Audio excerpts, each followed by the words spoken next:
Welcome to Empire Building, the podcast where we talk about building big businesses and even bigger lives. I'm your co-host, Sarah Reynolds. And I'm Seychelle Van Poole.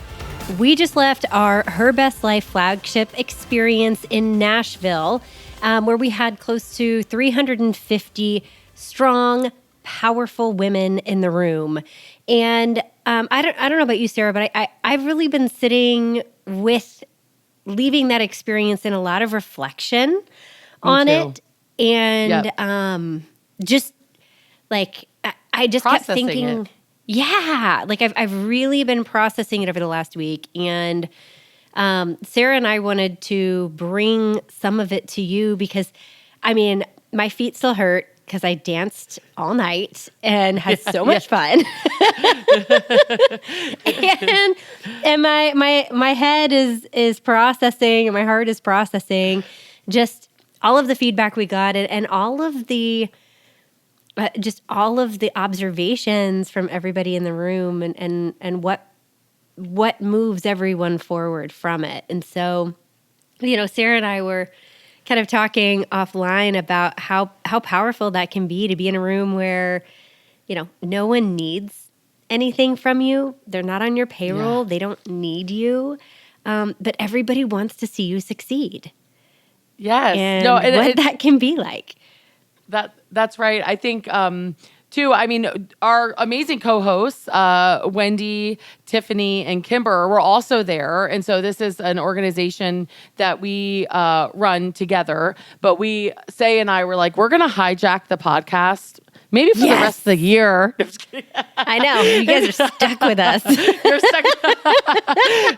We were talking about to find out where our amazing other co-hosts are that maybe you haven't heard from in a while.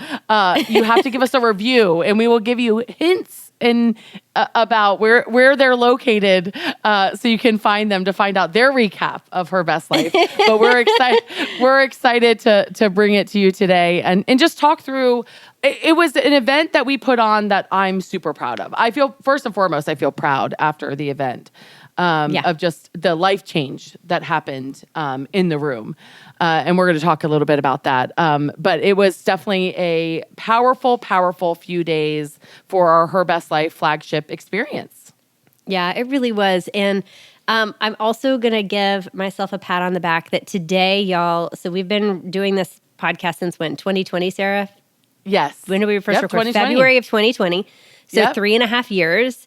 And today is the day that I figured out how to host our recording studio. Yes. That is the power of a good team. I just want to say. Congratulations. Yes. Thank you. Say for learning how to host our account for recording. And I have to say, if you are listening to us, which most of you are, because this is a podcast, you got to get on YouTube because Say also, as our host, looks so cute. She is wearing a hat from her daddy, one of her dad's hats, and it looks so good on her. And so you've got to see our beautiful Seychelle today. Well, thank you. So hop onto YouTube and check her out. I received that. Thank you. I love this hat. It's my favorite one of his. So when we were clearing out his things, that was definitely, I was like, ooh, I'm going to get some use out of that one. So yes, so I love it. We have this really cool kind of flow for you today. And the reason why I say flow is I want you to think about this episode today like a river, where in different times in your life, you're in different parts of the river in each of these areas. Sometimes you are like what we used to do in college in the San Marcos River, and you're floating with a koozie and a bevy and a little tube, and everything's great, and it's hot outside and cold in the river and fabulous. And sometimes you're going down Class 4 rapids, and sometimes life just throws you over the waterfall. And so there has been, for each of us, you and me both, the past couple of years, we've had all of those scenarios. And what I think is really cool about the flagship experience that we did this last weekend is every year when you come, you show up in a different part of the river. And in some parts of your life, you are floating right along. And in other areas, you've got major boulders in your way and rapids trying to throw you out of the boat. And it's in each area that we're going to go over today, you may be in a different place. And so I love our flagship experience because every year I show up in a different part, in a different area of my life, and it moves the needle forward for me in one of them. And so that's why we encourage like community and doing this together multiple times, because every year you're in a different place and you receive parts of it in a different way, and your community shows up in a different way. So I'm excited to kind of reveal this with you all, and I know our co-hosts are really excited for us to be revealing all of this with you too. And so we're gonna get in today and talk about the game of life and what that means for us. Yes. That's right. So the big theme for the event was life. And so it was an acrostics, L for leadership, I for investing and wealth building, right? F for friendship, E for energy, and then of course we had the exclamation point, which was the fun. And so that was the theme of our flagship experience. And so we're going to dive into what we learned in terms of leadership. And I have heard I've talked to multiple of our members that attended the experience, and probably the number one thing that I'm hearing from people that went is something that you said, Seychelle, which is you said that when someone is silent, if someone goes dark, if we stop hearing from someone, then typically as leaders or friends or a community, that means when we need to be there for them most. And so many times in leadership, we feel like we have to handle everything on our own. We have to be all things to all people. Yes. And so what happens is when we have struggles, when we go through things, many times we go silent and we go dark. And Seychelle mentioned the importance of a community, to have a community that notices when you go dark, notices when you go quiet, and then being that leader to lift up another leader. And so that was so powerful when you said that, Seychelle. Well, and Sarah, I was kind of amazed because thank you, first off. And I was so amazed when we were preparing for the event in the room, and then even after the event, I've heard from so many insanely successful, strong, powerful, unstoppable women with really, really, really high visibility. I mean, we're talking like leaders on a national stage, and how isolated they have felt, how lonely they have felt, how challenged they have felt either in personal life or in business in the last year. And they've quietly suffered through it. And it hit me so hard when we were talking to so many different women on, this event. Yes, it's here to lift you up and to help carry you. But how many people walked in the room drowning? And drowning, we talked on when you and I were teaching, Sarah, but like when someone's drowning, it's not like the movie Jaws where people are flailing in the water and they're screaming and you can hear it. It's silent. And that was such it's just been sitting with me on that visual of how many of our fellow leaders, men, women, like regardless of gender, how many of our leaders are drowning right now, and we think they're busy, or we think that they're off doing other things, but really they're suffering in silence, and we don't know. And so if you haven't heard from somebody that is a friend of yours or a leader of yours, or you think you really respect someone and they've been silent lately and you haven't heard from them, and maybe you don't know them that well, I think you would be surprised at how impactful it would be just to do a touch base or a reach out to check in, because we need it so badly right now, and we need these leaders to succeed because so many families depend on them. So we need them to thrive. So true. And we need them to have a safe space true. They can come and let their guard down and take their armor off. So powerful. So not only being proactive about being there for others, being there for other leaders, but then also in our own leadership journey, knowing that many times we go internal, we revert away from those that can help us. And I'll never forget our friend Sue Adler. So in our circle that I've had the honor of being part of for many years, I've always been pretty outspoken, right? I'm Yeah. I lean aggressive, right? But for Which a I period of love. time, I went pretty quiet. And Sue was adamant to talk to me about it. And I remember she kept bringing it up. We were all together. She kept bringing up, I need to talk to you one-on-one. I need to talk to you one-on-one. And I kept saying, yeah. Okay. We'll talk. Finally at the airport where I'm at the gate and she would not leave me. And she was like, I have to talk to you about something. And she shared with me the story of when she started growing her business and a lot of people needed things from her, wanting things from her. And what happened is that she went in internal, like meaning she like pushed everyone away, pushed away the community, pushed away her friends, pushed away fellow leaders because she was scared in terms of seeing the changes in her career, seeing the changes in her leadership. And she looked at me and she said, Sarah, you're doing that. You're pushing us away. You're thinking you're going to handle everything on your own. And she said, I'm here to tell you that you're not alone and that we're here with you and that you don't need to handle all of this by yourself. And that we want to be your friend and support of you, not someone that wants something from you. Like, right. And so that was eye-opening for me because in our own leadership, like not only do we need to be paying attention to others, but we need to also be paying attention to ourselves in terms of when we're pushing someone away, when we're pushing those that love us most away, that's not the right thing.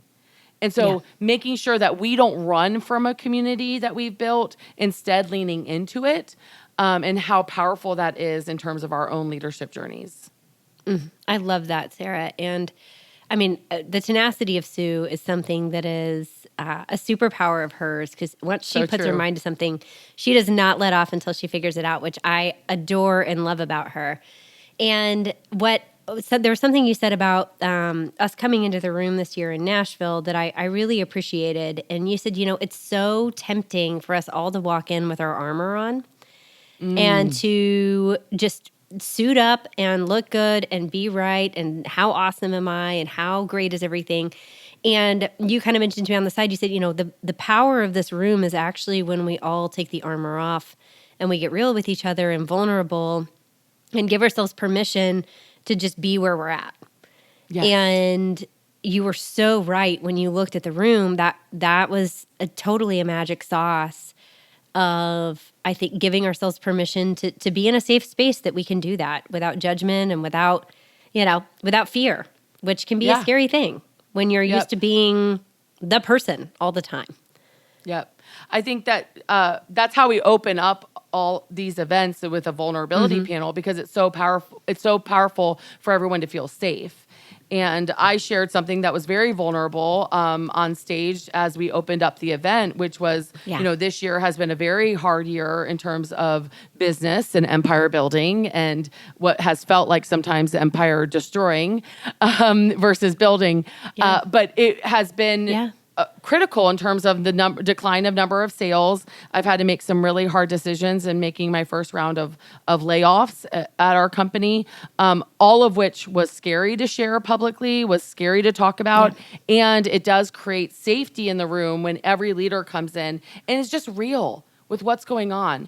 And no one can help if we're not first of all real in terms of taking our armor off and making sure that there's a safe space for us to do that. And what I love about our event is we create that safe space for leaders to do that and then that develops us into stronger leaders because that's ultimately what our people want is realness and us to be who we are, which that room allows us to do that. That's right. It's what our families want. And honestly, that's what our teams want too, is they just want you. Right? They want you for who you are, not who you think you have to be. So I think that goes along with, this need that we have to always look good and be right? And the truth is that with leadership, that isn't what our people are wanting. Our people are wanting vulnerability. Our people are wanting transparency and to lead with heart. And I think what came from the event in terms of leadership is permission to be vulnerable, permission to be transparent, and permission to lead with heart, which so many females have that superpower naturally. And I just felt I came home with a renewed excitement in terms of leading with vulnerability, leading with heart, and not leading with this idea that we have to always look good and be right, but instead leading our people with the heart to serve them. Yes. And is so important. So I loved that. our talk on leadership. I did too. And the second part of that is really a conversation that we can't have in a lot of circles. The second part of this is investing and growing your net worth. And being in a room where talking about money isn't taboo is such a freeing thing. And it wherever you're entering in the room, we had some people entering in the room with negative net worths or way negative net worths that were way in the red. We had other people that had become net worth millionaires for the first time, and we had other people that have hundreds and hundreds of properties and tons of net worth. And the cool part about it is it's not about comparing yourself to somebody else, but it was about how do I move the needle in this area of my life towards where my goals are and what I want for my life. And until you define what you want your life to look like, there's no comparison that's going to help you get there. And so it's really getting real with who you are and what you're wanting, and then taking a look at where you're investing or your net worth is to figure out your game plan to move that forward. That can be really powerful. And then to be surrounded by a whole room of doing things differently. Everybody in there is doing something a little different and was willing to share and help and brainstorm and give ideas and ways to move that forward. That was so cool to me to like see that even more. We added a lot more this year with investing, and it was just so cool to me to see that piece really ramping up. It was, I don't know, I've probably heard at this point, if you combine all the podcasts we've done with all of the wealth building and investing workshops I've taken, panels I've listened to, I'm probably upwards of 50 plus panels or investing wealth building workshops, right? This was by far, led by Tiffany Fikes, our amazing co-host. This was by far the best panel I've ever heard on wealth building and investing. Yes. I mean, every single panelist spoke with confidence and also like vulnerability in terms of where they started. They all shared their journey in terms of where they started with investing, which many of them started with making massive amount of sacrifice to get to where they are. But multiple of them now are multi-million-dollar net worth holders, right? They have multi-million net worth and sharing their journey of that. And then the tactical things that came from it. Each panelist gave a different sort of strategy in terms of investing and building your wealth. And I'm telling you, it was phenomenal. Like that alone, the tactical things from that panel alone makes the price of our experience seem to me like so minor because of the change that we can have in our net worth and our wealth building journey just from the things that we learned from that one panel alone. It was so powerful. 100%. It was so good. And then the other cool thing that I loved with that was we have a company that we're working on closing out their funding right now for their next round of capital that they need to grow. And with our group, they right now have 70 investors in their company, and 7 of them are women.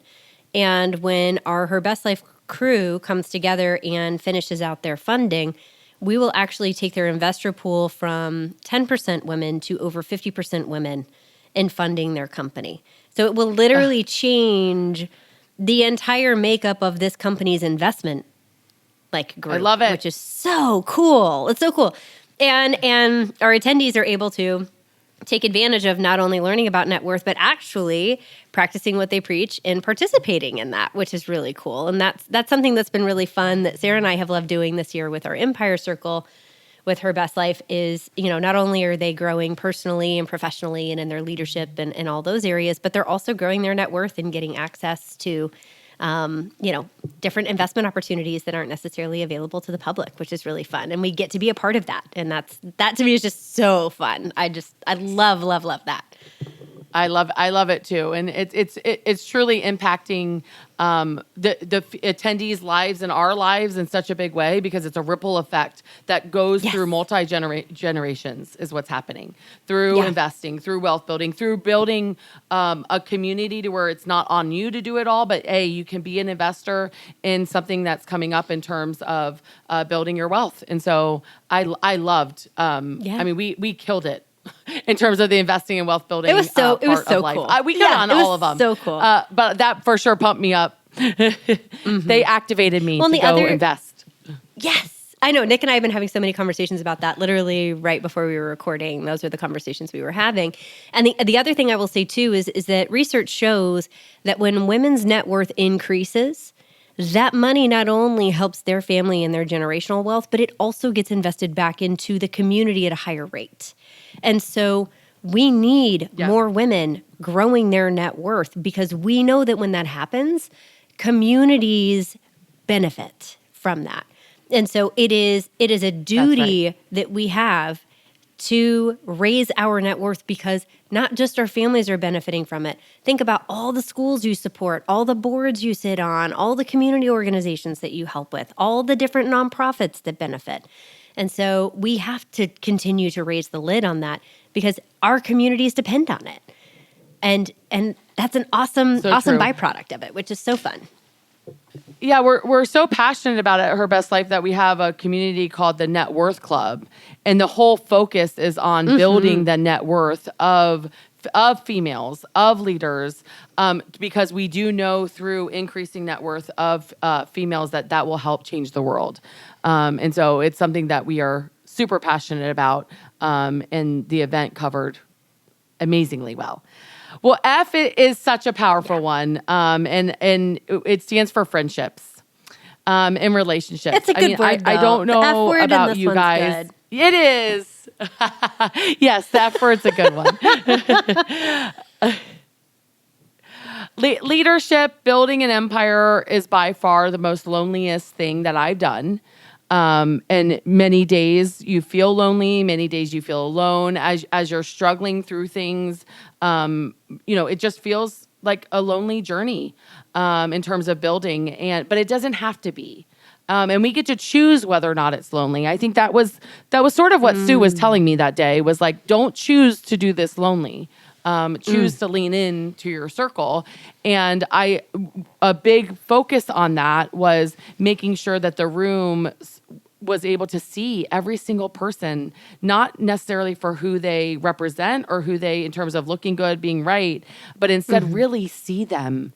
And it was such a powerful part of the experience, because I feel like everyone walked out of there with renewed relationships, both with those that they might have had already or new relationships that felt like they've been around for a long time. But deepening those relationships by talking through our personal mission statements, who we are as people, being vulnerable in terms of showing and sharing who we are through our mission statements, and then leaning into that life assessment that we did in the beginning of the event, but leaning into the relationships that can help us with each of the areas of life that we need to improve on. Oh, and we know that we all live longer when we have close friendships. It's actually like a scientific fact. You live longer when you have that. And so if you're missing that, this is such a key area. And, we've had before where people came and we put like groups into circles to help you build connection and be able to foster those relationships. And sometimes people don't necessarily gel with their circle the first time. And what's really cool is when they come back the second time, we've had so many second-time attendees now have a clear idea of what they want and what they're looking for. We can help match them up even better. And that's been really fun to see too, where they'll go, okay, I had 3 people I really connected with last time really well. And then this time I've added 6 or 7 more that I really have found a deeper connection with and get to foster that relationship. So that's a cool part about it. And your literal life depends on you having good relationships. So we need you to build those friendships. It does. I think that this has been definitely a growth area for me personally, not from I've always had deep relationships with family and growing up, that was always the priority in terms of what was ingrained in me, was just like being there for our families, right? And I think I struggled with leaning into friendships and making them a priority. And I will tell you that as I've grown in my friendships and relationships outside of my family, all aspects of my life have gotten better, including the way I show up as a wife, Yes. including the way I show up as a mom, including the way I show up as a daughter. And it really was in those friendships that led me to growing in those other areas. And I did not see that before. And I think it was so powerful to watch so many in the room lean into new and renewed relationships to where they don't have to go through their challenges and empire building alone. And so it was so powerful to see. I love that. And I completely echo your sentiments there. And I think the other cool thing you and I were talking about with this is because we have been so fortunate to build relationships with really strong, powerful women, it was really interesting to me to see several women come this year that were sort of like, nah, I don't know. I've never had strong female relationships. That's not really like a thing, or like, the stigma of women can be catty, right? Or the stigma of like, I don't really want to let my guard down in front of other people. That's not really something that I need. And those women that came were like people that I respect and admire and adore and think are just incredible humans already. But they came out of that feeling like, wow, I could actually be authentically me, and I didn't have to put on a show, or I didn't have to, like, people were really accepting me for who I am and genuinely wanting to get to know me, not my real estate or not my business or not my medical persona, but myself is who I truly and authentically am in this world. And that to me was one of the biggest gifts I received from the event, was them coming out going, I wasn't really sure about this. Yeah. Like, I wasn't really sure about coming, or I almost didn't come. And I'm so, so glad I did, because I found areas of my life that I had either limiting beliefs around or my guard up that I was able to take and move forward. And that to me was just so rewarding. It was. And I think, as we're growing our businesses, as we're leading, as we're making financial decisions, watching our numbers, all of the things that we have to do in a day. And on top of that, right, getting to be wives, moms, sisters, like all the things that we are as human beings. I think what can happen sometimes is we do put on the identity of the empire builder, right? That then becomes our identity. But through real friendships, you realize the value of yourself is not in your identity of what you do. Instead, the value of yourself is in who you are and what you represent. And I shared, as we opened up the day, I shared about a text message that I had sent Wendy, one of our co-hosts, of course, Wendy Papasan, and who's a very good friend of mine. And she was asking me about the numbers of the business last year. And last year, Empower Home across 9 locations did $34 million in revenue, which was an awesome year. That was the best year we've ever had. That's an amazing And I sent her, I sent her a text saying, hey, just in full transparency, this year I'm working my tail off to get us to 26. So basically a decline of about 8 million in revenue. And I just wanted to be transparent with her about it. And I will never forget, she responded in a text, and it actually stopped me in my tracks. Like I was literally running. And it stopped me in my tracks, because I read it and it said, I will love you I love you regardless of your achievements. And I shared that as we opened up the day, because I think so many times we think we are our achievements. Yes. And what we find out is that true friendships, true relationships, they don't view us for what we've achieved. They're not like, we don't go, like I didn't go down in ranking in terms of friendships with Wendy because we've declined this year compared to last year, right? I'm still a beautiful part of her life and a key relationship that she has. And I mean, how many of our listeners, how many of our attendees needed to hear that, right? We are not our achievements. And we are humans with goals that are outside of achievements in terms of our businesses. And so getting in a room that you can lean into who you are as a human being, not who you are in terms of your achievements, is a blessing that all of us need. Yeah. Oh, that's so good, Sarah. And you're so right. We do love you regardless of what the numbers say. So I've never attached your beauty to that. But I know how, like, for me, one thing, as we were going through, I had the pleasure of getting to teach with Diane Griffin, you're building out your personal mission exercise. And we discussed the difference between a goal and a mission. And a goal has a beginning or an end. It can have a success or failure. I can tell if I'm making movement towards it. And a mission should outlast that. It should not end. You can make progress towards it, but it's bigger than that. And I discovered, actually, when we were building out that exercise, that I thought my mission was to build a world and organizations big enough that no one ever wanted to leave. And the problem with that was that then when people left, right, or we didn't succeed, not only did I not achieve a goal, it also personally crushed me because I had tied my identity and ego and mission to that. And all of a sudden, when I realized I was not that, and my business fell apart, that was not me. That was, I needed to learn lessons. I needed to grow. I needed to do all these things. But that was not me and my persona and my mission. That all of a sudden gave me permission to view success and failure differently, and in seasons, and in growth versus my identity. And I think so many of us as leaders put our blood, sweat, tears, money, sleep, life into our businesses. Yes. And then when they succeed or fail at different times, it feels so personal. And to be in a room that sees you as a person and not as your persona is just, it's so powerful. So I love that Wendy shared that with you, because powerful. you are, you were so incredible, Sarah. And I just am so thankful for your friendship. And I feel the luckiest out of our dolls because I think I've had you the longest. So out of our group. True. That is so true. Very true. I've had you the longest too.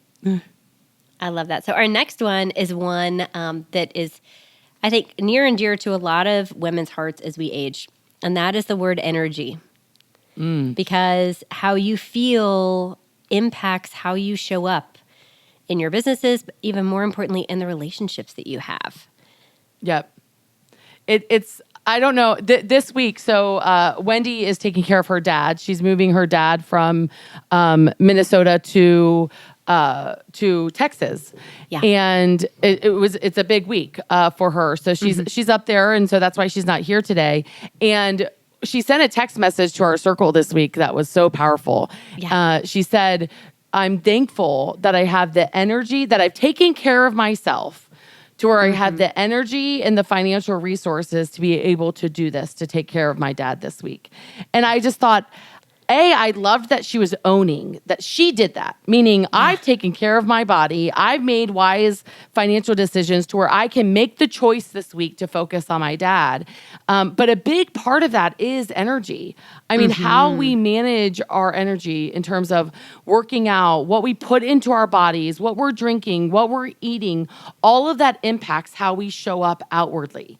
Right? And the energy that we can bring to our family, to our friendships, in our leadership, in our growth of our business.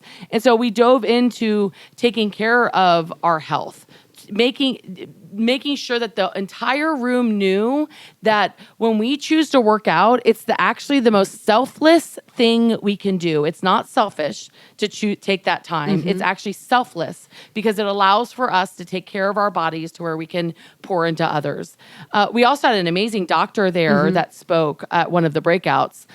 Say and I were teaching Dr. our Bittner. breakout, and so we didn't get to sit through it, but yes, Dr. Bittner, I cannot wait to hear it because I heard raving things that came out of that in terms of hormones, health, all the things that she went over. So I do actually think that was recorded, and I think we're going to play it here at the Empire Building Podcast. So can't wait. Be on the lookout for that. If not, we're going to get her on as an interview. Yeah, because she was really good. And it's good when Sue Adler is willing to miss a sales breakout to go do a health breakout with hormones. True. And she came back freaking out. She was like, that was worth it for me over everything else. And I loved that because she was always like, no, I'm gonna ramp my business up first. But it was so good.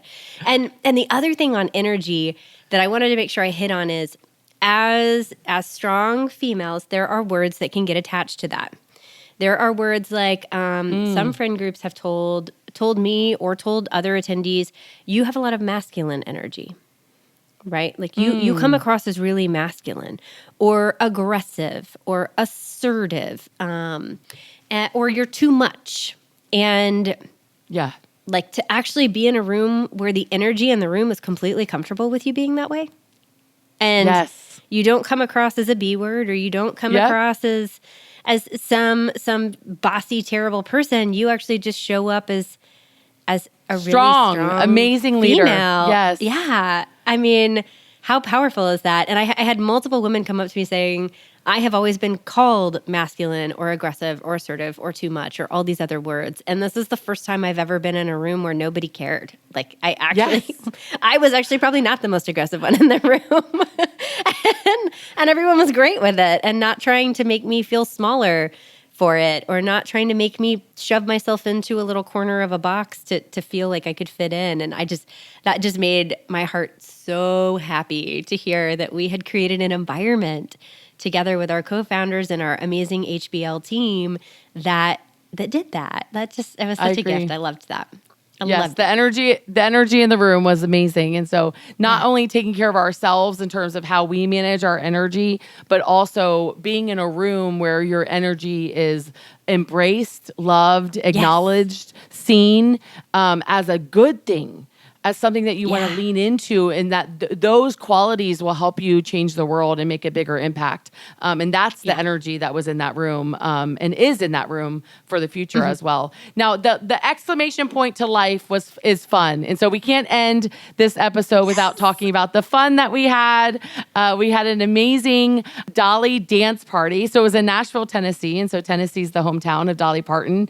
And we were able to just let loose a little bit. I mean, all of us are. This year has been a challenging year for many of us, and so it was just awesome just to get dressed up, fun, get our cowgirl boots on, and we saw so many different costumes and just dance the night away. And so it was a very fun time along the way. I know there were lots of pajama parties that happened at night as well, and just truly intimate conversations. That was, if I had to define my week for the event, it would be intimate conversations. So I'm not sure what was different about this one than previous ones, but thankfully, many of our members saw me as a safe place to talk to. And I was overwhelmed by it in terms of the emotions that came from those conversations. And after processing it, I'm thankful that I got to have those conversations with some amazing women. And I think that was one of the most beautiful things that happens. Isn't necessarily what happens in the room, but also what happens because of the room. The conversations that happen because of the room were critical. I love that. I absolutely love that. And just to be in a space where you can let loose and also do the work on yourself at the same time is just really, really special. And it's amazing to me. Like Sarah, you're talking about, I don't know what was different about it. I think your vulnerability has continued to increase over the years, and that has given people permission to feel safe with you, which is awesome. And I also think the size of the room, meaning we capped the space like we're doing in Miami too. We're capping the space. And so that it will sell out in Miami for next year. We're already well on our way as far as sales go. And so that room is going to be capped. And so I think the size of it Yep. also allowed for really intimate conversations, and where we're having it in Miami next year also is very intimate conversations. And so I think that's going to be a really special part about next year too, because I mean, I think we're not raising the size from this year to next year, so it'll sell out quickly. But And it's what we very- wanted from an intentional Yes. standpoint from the event. Yeah, very, very intentional. And I want to encourage all of our listeners, if anything we said today resonated with you in terms of a need that you have, which I continue to have a need to focus on my leadership, to focus on my wealth building, to focus on those key relationships and friendships, to focus on my energy to make sure that I can be the person I need to be to pour into others. If that resonates with you, I cannot stress enough. I mean, we're already well over 30% sold out, and we're well a little bit over a year from the next event. That's unheard of in the event world to be this percentage in terms of already sold out. And I was talking to actually our friend Anna Kruger about this with my strengths because of the emotions that I was having after the event. And I wasn't understanding them. And so I was talking to her about it. And she said, it might be one of your strengths that's showing up. And so she asked me some questions. And one of them really hit home with me, which was with my competition strength, which is number one, if you're seeing a need that needs to happen for others, like you're responding to it out of like almost anxiety because you want that for them. And that's exactly what it is, because I'm nervous that the women that need to be in the room aren't going to be in the room, and I'm like, this room has changed my life so much that I'm passionate about it, and it has increased all facets of my life, made me a better leader. My wealth and net worth is, I don't know, 6 times what it was when I first got into the room, and the friendships, all of those things. And so if this resonates with you, I cannot encourage you enough. We still have early bird pricing. I don't know how long we're going to be able to do that just because of how we are keeping the room intimate. So I would encourage you to go to herbestlife.com, get your ticket right now. You will not regret it. We have early bird pricing and you need to be there. If something we said resonated, you need to be there. So thank you so much for joining me and Seychelle today as we talk about something we're both so passionate about, which is the Her Best Life community, the life change that we had from being in the room this past week and the life change that we saw happen. We would encourage you to get your ticket to our next event in our next experience in Miami. But just thank you so much for joining us. And remember, okay, life is a lot about building that empire, but please do not build the empire and forget about building that big life. So get out there, build big empires, but an even bigger life. Bye, guys. Bye, guys.